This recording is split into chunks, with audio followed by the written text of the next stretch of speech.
It is the fastest growing developmental disability in the U.S. Autism affects 1 in 150 children and involves an array of symptoms and behaviors. There is still no known cause or cure for the disorder. Dozens of Maine parents are turning to alternative and controversial methods to help their kids recover from the baffling world of autism. News Citter's Vivian Lee has our special report.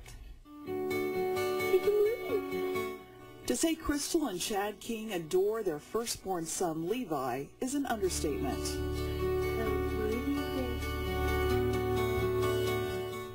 Besides being loving and good-natured, Levi's development was extraordinary.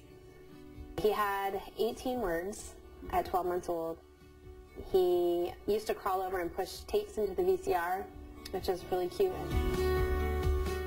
But his parents say it was the very age when Levi changed drastically. We saw him completely disappear with that. I think it was 9 hours after his vaccination, he developed a seizure disorder. His parents say their son lost all but 3 words and soon began having terrible meltdowns. Levi, stop.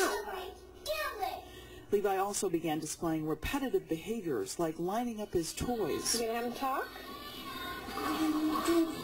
Shortly before Levi turned 2, he was diagnosed with severe autism. He would sit and spin.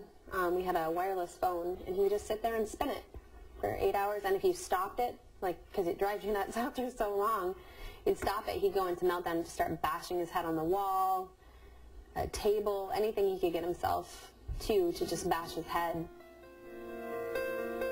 Shortly before Levi turned 2, he was diagnosed with severe autism.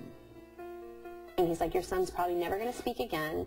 You know, you are going to have to do the padded wall thing, or you're going to have to look at institutionalizing him. The neurologist basically believed, you just have to deal with it and learn to cope with what he has. Desperate to help her son, Levi's mother discovered a new medical approach followed by a group of doctors who call themselves Defeat Autism Now. Traditionally, autism has been considered a brain disorder, but Dan doctors believe autistic children are overwhelmed by intestinal immune problems and environmental toxins. They recommend a host of biomedical interventions to help the body heal itself. One of the recommendations Crystal tried was taking certain foods out of Levi's diet. Gluten, a protein found in wheat and other grains, and casein, which is in dairy products. Within 24 hours of starting the diet, all of his head banging stopped. The neurologist gave us no hope. This was the least hope. King says remarkable results showed that Levi had problems digesting certain foods. It goes through their gut because their gut has holes in it, they call it leaky gut, and gets into the bloodstream and goes to the brain and actually gives an opiate effect, just like opium. So these are the supplements. Chiropractor Jane Robertson believes autism is treatable. She's one of a handful of practitioners in Maine who have received training in DAN guidelines. She first orders a detailed blood test to see if a child is allergic to certain foods before she recommends a restricted diet.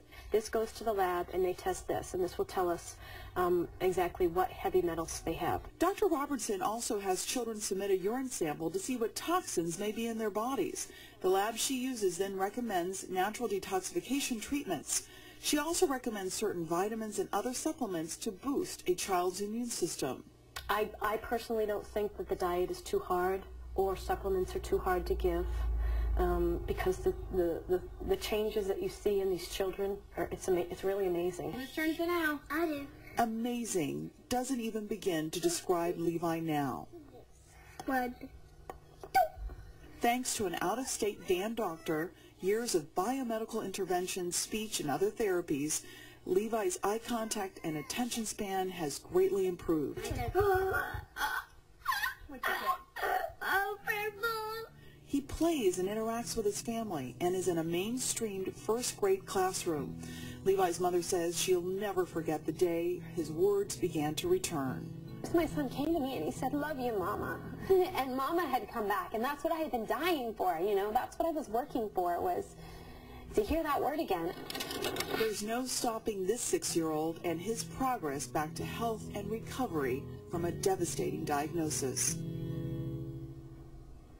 Now, biomedical treatments are still not widely accepted or recommended by the majority of the mainstream medical community.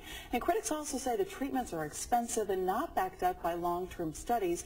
And tonight at 11, I wanted to tell you guys we're going to be taking a closer look at some of these controversial therapies, including hyperbaric oxygen therapy. The parents we spoke to say they've seen their children's social skills or speech, a lot of great improvements just by that kind of therapy. So we'll have that coming up tonight at 11. Really encouraging. Yeah. Definitely. Learned a lot. Thanks, Vivian. Thanks, Vivian. Well, it looks as though our streak of glorious weather has come to an end, at least for now. Joy Kubot's forecast is next on News Center. And a little later, Maine gets set to host the National Mini